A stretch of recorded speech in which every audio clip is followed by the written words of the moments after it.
নমস্কার। গল্পের সাথে কিছুক্ষণে আমি প্রিয়াঙ্কা আপনাদের সকলকে স্বাগত জানাচ্ছি। আজ আমি পাঠ করতে চলেছি বুদ্ধদেব গুহর একটি ছোট গল্প প্রজন্ম। বুদ্ধদেব গুহর গল্প শোনার জন্য আমাকে অনুরোধ করেছিলেন আমাদের এই ছোট্ট পরিবারের একজন দাদাভাই। তারই অনুরোধে আমি আজকে এই গল্পটি পাঠ করতে চলেছি। আসুন তাহলে সকলে মিলে এই সুন্দর ছোট গল্পটি শুনে নেওয়া যাক। আজও পিয়ন এসে চলে গেছে, খোকার চিঠি আসেনি।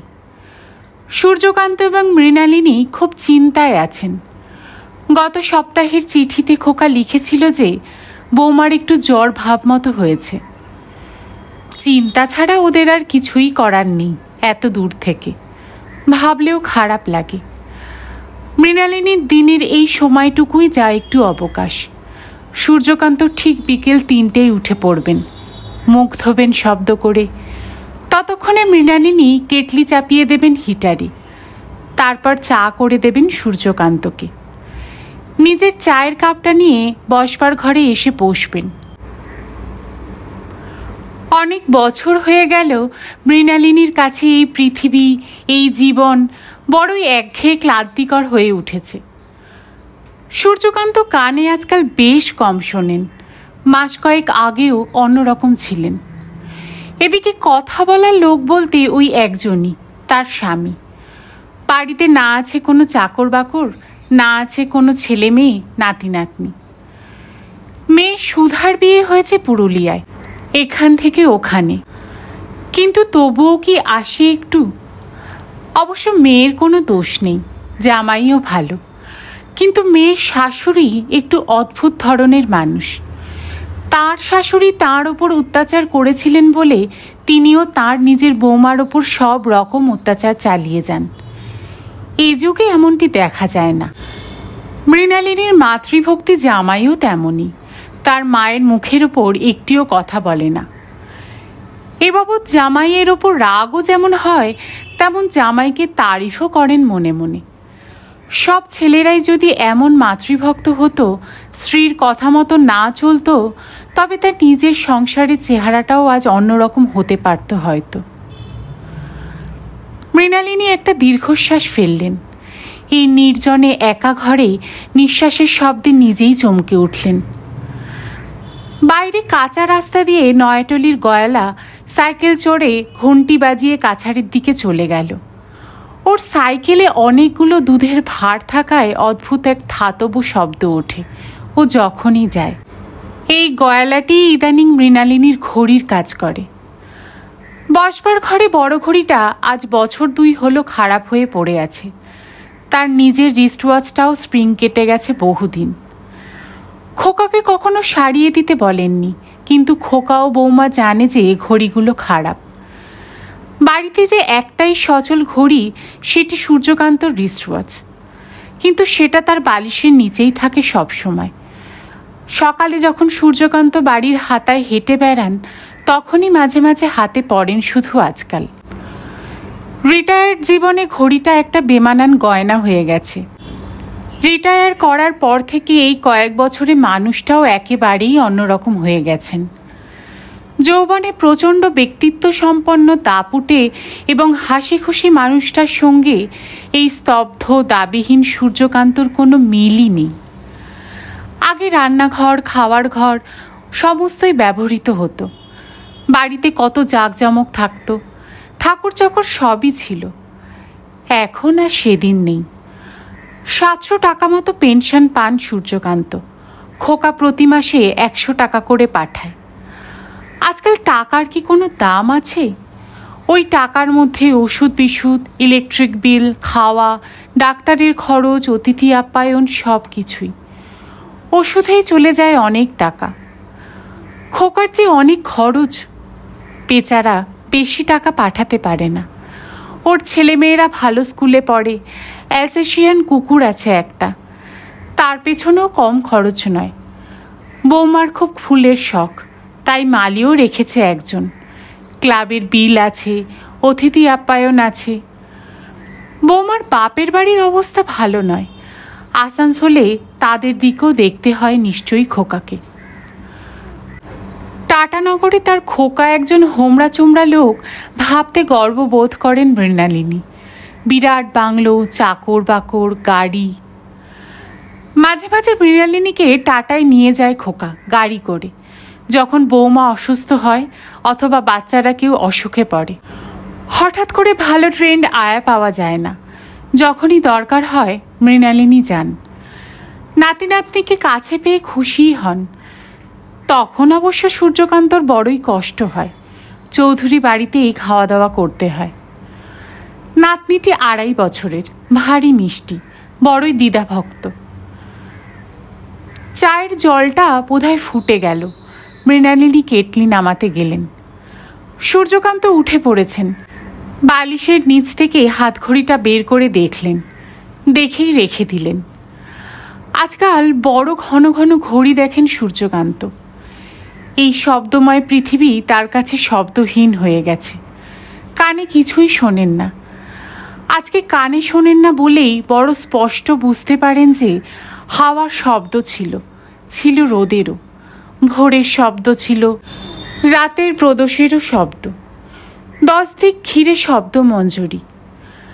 যারা কানে শুনতে পান না তাদের কাছে শব্দের দাম থাকে না কোনো দিনই। কত সুন্দর সব শব্দ সিঞ্জনে শিহরিত ছিল তার তখনকার জীবন। আজ পাখির ডাক, গাড়ির হর্ন, মৃণালিনীর কথা আর কিছুই শুনতে পান না তিনি। তবে 42 বছরের পার্টনারশিপ, ঠোঁট নড়লেই বুঝতে পারেন সূর্যকান্ত মৃণালিনী কি বলতে চাইছেন। সূর্যকান্ত চেয়ে মৃণালিনী বয়সে প্রায় 12-13 বছরের ছোট। আগেকার দিনে তো এদেশের প্রায় সব দম্পতিরই বয়সের তফাৎ ওই রকমই হতো। তাদের দাম্পত্য জীবনে সুখের অভাবও ঘটেনি। কিন্তু ইদানিং মৃণালিনী যেন একেবারে ভেঙে পড়েছেন।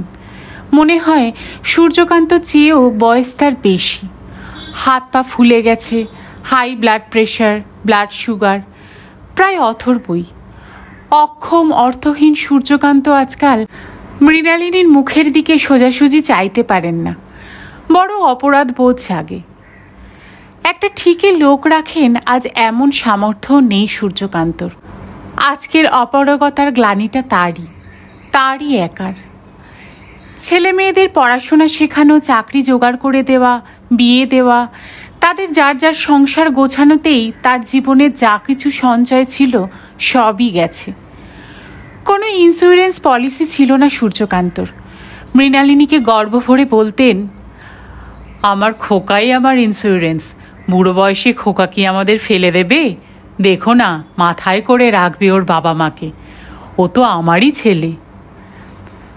মৃণালিনী চায়ের 2টি কাপ ট্রেতে বসিয়ে রাবারের বাথরুম স্লিপার পায়ে বিবর্ণ বিষণ্ণতার প্রতীকী খয়েরি শালটা গায়ে দিয়ে বাইফোকাল চশমার নাকে লাগিয়ে আস্তে আস্তে সূর্যকান্তর দিকে চটি ঘষে ঘষে এগিয়ে আসেন, যেন এক গ্রহের প্রাণী চলছেন অন্য গ্রহে। আজকাল কানে শোনেন না বলে মৃণালিনীর পদশব্দ শুনতে পান না সূর্যকান্ত। ফ্যাল ফ্যাল করে চেয়ে থাকেন তার 42 বছরের সুখ দুঃখের ভাগিদারের দিকে। নৈশব্দর শব্দময়তা মাথার মধ্যে ঝমঝম করে। মৃণালিনী কি আজকাল নিঃশব্দে চলাফেরা করেন? সূর্যকান্ত ভাবেন, মৃত্যুর পায়ের শব্দ কি শোনা যায় না? মৃত্যু তবু শান্তির, বড় শান্তির। সেদিন মুখার্জি মশাই গেলেন, গত মাসে সিদ্ধেশ্বর গেল। বার্ধক্য, জরা, এই সবই বড় কষ্টের।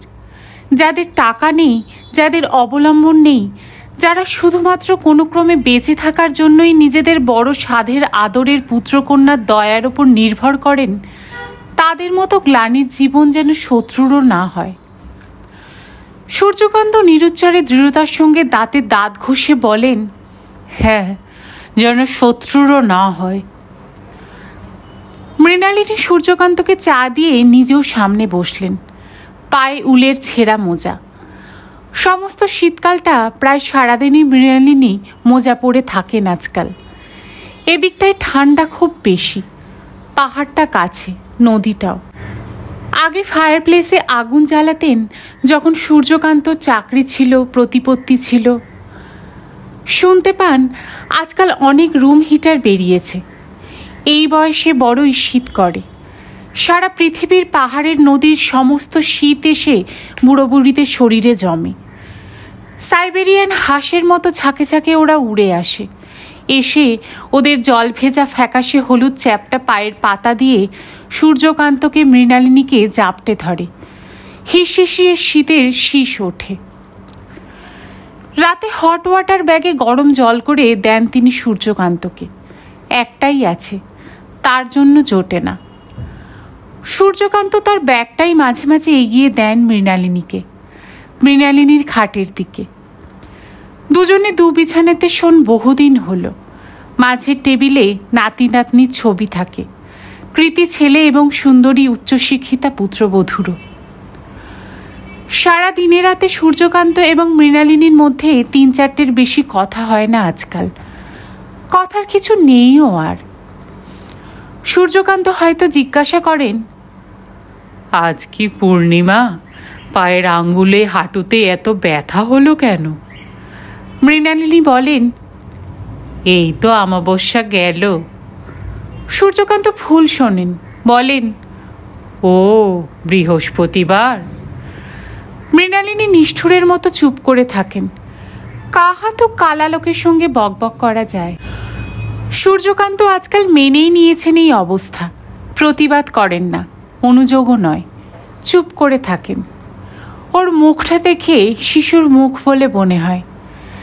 যারা একদিন কানে শুনতেন কিন্তু এখন শোনে না, তাদের মুখমণ্ডলে কেমন এক অসহায় ভাব ফোটে।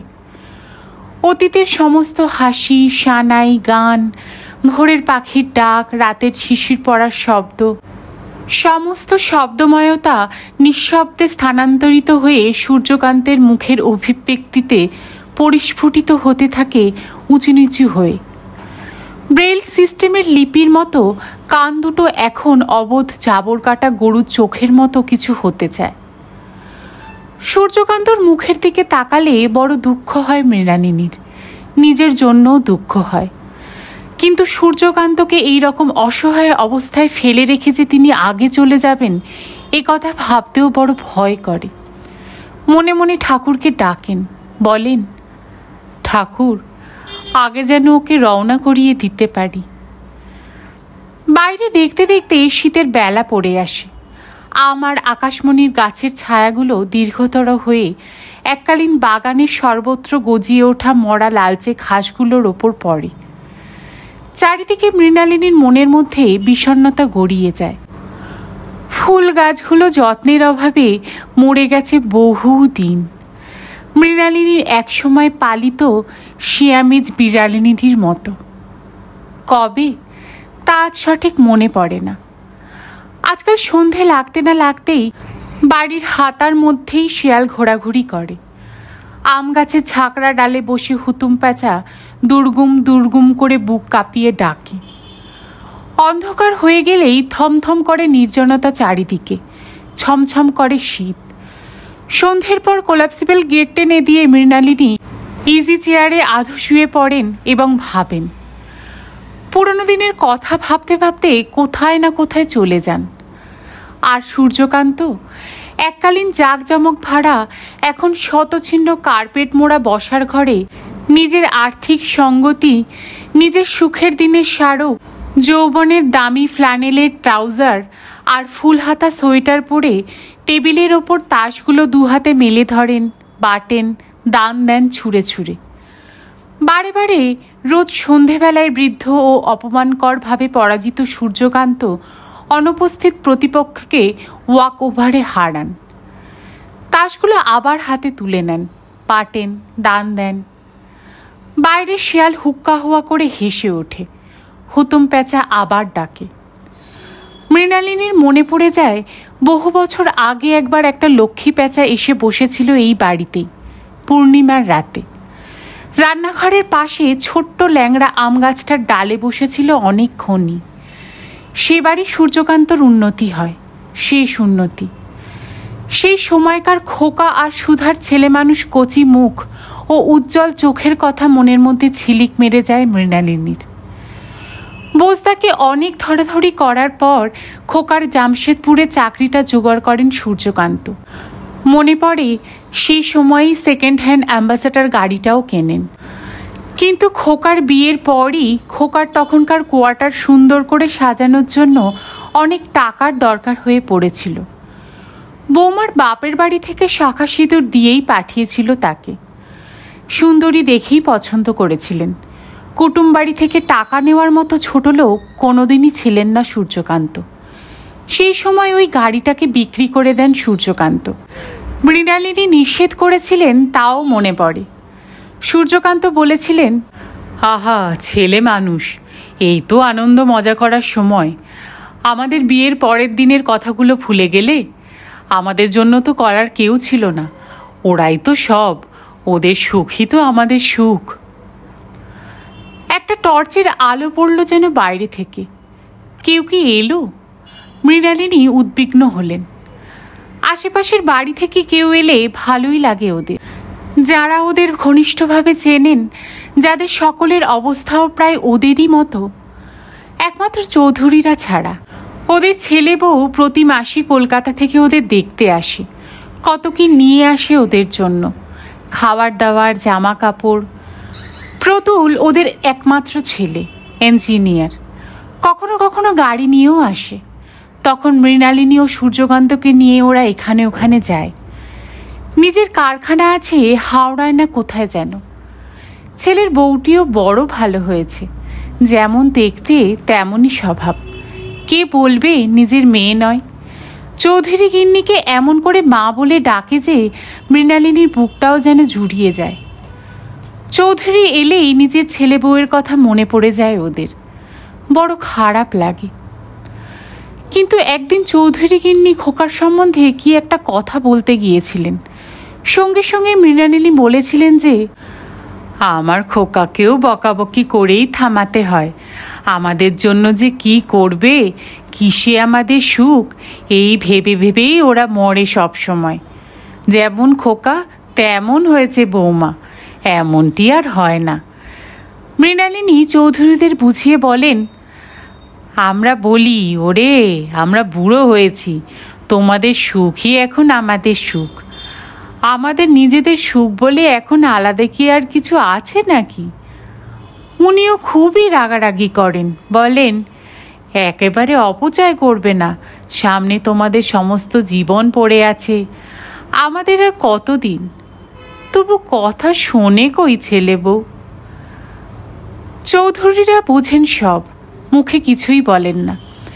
এক মা বাবার কষ্ট অন্য বাবা মা বোঝেন।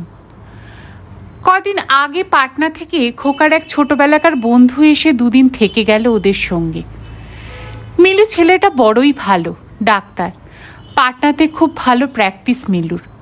বিয়ে থা করেনি, একেবারে একই রকম আছে। মৃণালিনী কি আদর করবেন ওকে, মিলুই যে কত আদর যত্ন করে গেল এ দুদিন তাদের জন্য, তা বলার নয়। মৃণালিনীর জন্য শাড়ি, সূর্যকান্তর জন্য ট্রাউজারের কাপড়, বাটার, জুতো সব কিনে দিল। ইলেকট্রিক টোস্টারটা খারাপ হয়ে পড়েছিল দেখে একটা টোস্টার কিনে আনলো। আরও কত কি। কত বছর পর যে রসমালাই খেলেন মিলুর দৌলতে ওরা দুজন, আর কত বড় বড় কই মাছ, ধনেপাতা, কাঁচা লঙ্কা দিয়ে তেল কই, তা মৃণালিনীই জানেন। সূর্যকান্তর গলায় তো কাটাই ফুটে গেল। ছোটবেলায় খোকা আর মিলু একই রকম ছিল, বড় হয়ে দুরকম হয়ে গেছে। এখানকারই একটি মেয়েকে খুব ভালোবাসত, রানীকে। রানী এখন দুই ছেলের মা, এক চার্টার্ড অ্যাকাউন্টের সঙ্গে বিয়ে হয়েছে, কলকাতায় আছে। মেয়েটা ভুলেই গেছে, কিন্তু মিলু ভোলেনি ওকে। মৃণালিনীর মনে হয় পুরনো স্মৃতির জন্যই বারবার এখানে ফিরে ফিরে আসে মিলু।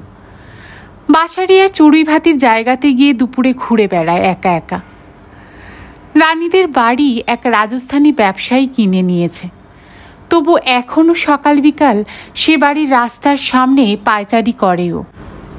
ছেলেটা গভীর, জীবনে অনেক দুঃখ পাবে ভাবেন মৃণালিনী। মিলুর কাছে মৃণালিনী ও সূর্যকান্ত তাদের সমস্ত অভাব অসুবিধা অতি সাবধানে গোপন করে রেখেছিলেন। বলেছিলেন, এখানে চাকর মোটেই পায় না, বুঝেছ বেটা, এ কোনো বাহানা নয়, নইলে খোকা 3-4টে চাকর রেখে দিত আমাদের জন্য।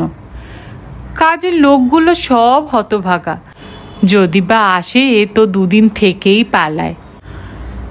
লোক না রাখতে পারার অক্ষমতাকে নানা অজুহাতেই ঢেকে রেখেছিলেন মিলুর কাছ থেকে ওরা, অন্য সব অক্ষমতাকেও। মৃণালিনী বলতেন বটে, কিন্তু মিলুর মুখ থেকে মনে হতো মিলি যেন ওর সব কথা বিশ্বাস করছে না। ছেলেটা সব শুনতো আর কেমন অবিশ্বাসী চোখে চেয়ে থাকতো মৃণালিনীর দিকে। যাই হোক, যে কদিন ছিল বড় হইচই হয়েছিল। কত পুরনো দিনের গল্প, খোকা আর সুধার ছোটবেলাকার কথা, এই সব কত মজার কথা। গরমে ছুটিতে আম খাওয়া, ওদের শখের থিয়েটার, বাইরে চাদোয়ার নিচে গালিচা বিছিয়ে হ্যাজাক জ্বালিয়ে। তখন ইলেকট্রিসিটি ছিল না, কিন্তু অনেকই আলো ছিল মনের মধ্যে। বাড়ির হাতায় ঝিঝি ঢাকছে একটানা। টর্চের আলোটা কি সত্যি? বাইরে যেন কার পায়ের শব্দও পেলেন মৃণালিনী। এবার জোরালো টর্চের আলো। অতিথি অভ্যাগত কেউ এলে ভয় করে বড়। কি খাওয়াবেন, কি দিয়ে আতিথেয়তা করবেন ভেবেই আতঙ্কিত হন। একদিন এমন ছিল যখন অতিথি এলে ওরা সত্যিই খুশি হতেন, আজ ভীত হন। টর্চের আলোটা আরও জোর হলো। কে যেন কোলাপসেবল গেট ধরে ঝাঁকালো। সূর্যকান্ত নির্বিকার, কল্পিত প্রতিপক্ষকে জব্বর দান দিয়েছেন এইমাত্র। তারপর উল্টো দিকে শূন্য চেয়ারের দিকে মনোযোগ সহকারে চেয়ে রইলেন অনেকক্ষণ, যেন সিদ্ধেশ্বর বসে আছেন উল্টো দিকে চেয়ারে। সিদ্ধেশ্বর তার ছোটবেলাকার বন্ধু, তাস খেলার বন্ধু। সিদ্ধেশ্বর চলে গেছেন গত মাসে সেরিব্রাল অ্যাটাকে 4 ঘন্টার মধ্যে। পালিয়েছে শালা, মনে মনে সূর্যকান্ত বললেন। এই ঠান্ডা, নির্জন, অপমানকর, অবসরপ্রাপ্ত অভাবী জীবনের গ্লানি থেকে পালিয়ে বেঁচেছে শালা। মাইজি, কে যেন ডাকলো। মৃণালিনী বললেন, কে? সূর্যকান্ত শুনতে পেলেন না কিছু, ফিরতি দান দিলেন। বাইরে চমনলাল কোম্পানির ড্রাইভার জগ্গু সিং দাঁড়িয়েছিল। সে হাত বাড়িয়ে একটা খাম দিল মৃণালিনীকে, বলল, साहब हमारे हाथ से भेजिन, पैसेंजर लेके अभी मैं टाटा से आया। এই ট্যাক্সি ড্রাইভারের হাতে মাসে মাসে চিঠি পাঠায় খোকা। মৃণালিনী ভদ্রতা করে বললেন, বসবে না জগ্গু? বড়ই শীত পড়েছে, চা খাও একটু। মৃণালিনী জানেন যতটুকু দুধ আছে তাতে কাল সকালে ওদের চায়ের মতোই হয়তো হবে না, কিন্তু তাহলে কি হয়? উনি হলেন গিয়ে টাটানগরের সান্যাল সাহেবের মা। উনি কি গরিব হতে পারেন? হলেও তা দেখাতে পারেন কি কারোর কাছে? জগ্গু সিং সবিনয়ে বলল, নেহি মাতাজি, আভি চায় পিকের আয়ে। জগ্গু সিংয়ের হাতে চিঠি পেয়ে দুজনেই বড় আশ্বস্ত হলেন। খোকার চিঠি এলেই সূর্যকান্ত তা জোরে জোরে পড়েন। মৃণালিনী তার চেয়ারের পাশে দাঁড়িয়ে চেয়ারের হাতলে হাত রেখে শোনেন। প্রত্যেকবার প্রত্যেকটি শব্দ উৎকর্ণ হয়ে। চিঠি দেখেই সূর্যকান্তর চোখ মুখ উজ্জ্বল হয়ে উঠল। তাস রেখে বললেন, চিঠি এসেছে, দাও দাও, আমাকে দাও। কি লিখেছে আবার বেটা দেখি। মৃণালিনী সূর্যকান্তর পাশে এসে দাঁড়ালেন, বললেন, চিঠিটা পড়ো। বৌমার জ্বরটর বাড়ল না তো? হঠাৎ করে রাতে চিঠি পাঠালো। পড়ো পড়ো, তাড়াতাড়ি পড়ো। সূর্যকান্ত চিঠিটা খুলেই জোরে জোরে পড়তে লাগলেন। নীলডি, জামশেদপুর, 20/12/83। বাবা, এক্ষুনি জামশেদপুর ফিরলাম কলকাতা থেকে। পরশু কলকাতা গেছিলাম, কারণ জয়তীর দিদি জামাইবাবুর বিয়ের অ্যানিভার্সারি ছিল। এসেই আপনার চিঠি পেলাম ও পাটনা থেকে মিলুর চিঠি। মিলু যেভাবে আমাকে লিখেছে তাতে এ সম্বন্ধে আমার কোনো সন্দেহ নেই যে নিজেদের অভাব অসুবিধার কথা ওর কাছে বলেছেন। হয় মা, নয় আপনি, অথবা দুজনেই। আমি যে আপনাদের কত খারাপ ছেলে, আমি যে আপনাদের প্রতি কোনো কর্তব্যই করি না, এসব প্রচার করেছেন। নইলে ওর এত বড় সাহস হতো না আমাকে এসব লেখার, মানে ও যা লিখেছে। যাই হোক, মিলুর চিঠি পড়ে জয়তী তো রেগে প্রায় পাগলের মতো হয়ে গেছে। ও চিরদিনই আমাকে বলেছে আপনাদের জন্য কিছুই না করতে, আপনাদের কোনো রকম দায়িত্বই আমাদের নয়। আজকালকার কোনো ছেলে এ দায়িত্ব নেয় না, নেওয়া সম্ভবও নয়। আপনাদের জন্য আমি যা করেছি জোর করেই করেছি, জয়তীর মতের ও ইচ্ছার বিরুদ্ধে। এখন দেখছি ভুলই করেছি। আমার এখানে নানা রকম অসুবিধা। মৌকে এই মাস থেকে পিয়ানো শেখাবো ঠিক করেছি। আপনারা আপনাদের ছেলে মেয়েকে যেভাবে মানুষ করেছিলেন, আমরা সেই রকম জন্তু জানোয়ারের বাচ্চাদের মতো ছেলে মেয়ে মানুষ করার কথা ভাবতেও পারি না। এই মাস থেকে আমাদের আপনার পক্ষে 50 টাকার বেশি পাঠানো সম্ভব হবে না। আমার কিছুই করণীয় নেই।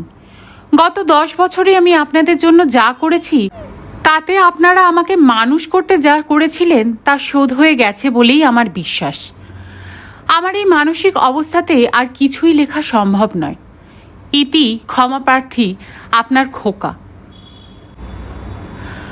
সূর্যকান্ত প্রথম দিকে খুব জোরে জোরে চিঠিটা পড়তে আরম্ভ করেছিলেন।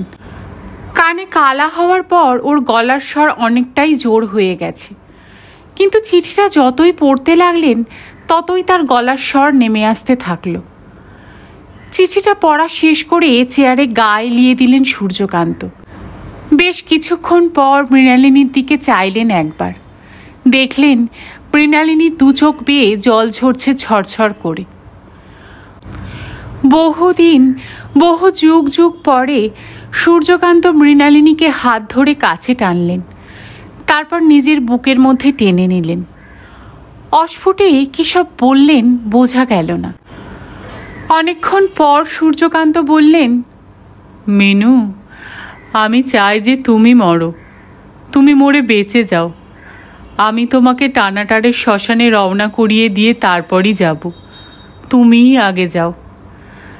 মৃণালিনী অস্ফুটে বললেন, এমন করে বলো না গো, আমি চলে গেলে পেনশনের টাকাটাও যে বন্ধ হয়ে যাবে। গলা বুঝে এলো সূর্যকান্তর সে কথা বলতে বলতে। মৃণালিনী মুখে কিছুই বলতে পারলেন না, শুধু মাথাটা ডান দিকে বাঁ দিকে নাড়াতে লাগলেন। বাইরে একটা প্যাঁচা ডেকে উঠল জোরে। এটা লক্ষ্মী প্যাঁচা নয়, হুতুম প্যাঁচা। লক্ষ্মী প্যাঁচারা আর এখানে আসবে না কোনো দিনও। শেষ করলাম বুদ্ধদেব গুহর একটি ছোট গল্প, প্রজন্ম। গল্প পাঠ আপনাদের কেমন লাগছে আমাকে কমেন্ট করে প্লিজ জানাবেন। আপনাদের কমেন্ট আমার কাছে পাথেয়।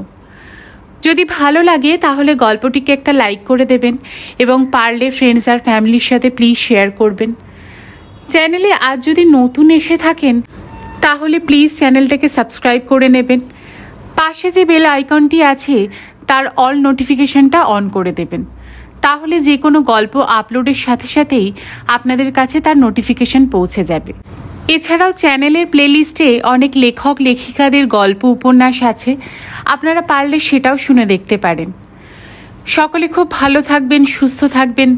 গল্প শোনার জন্য আপনাদের সকলকে অসংখ্য ধন্যবাদ।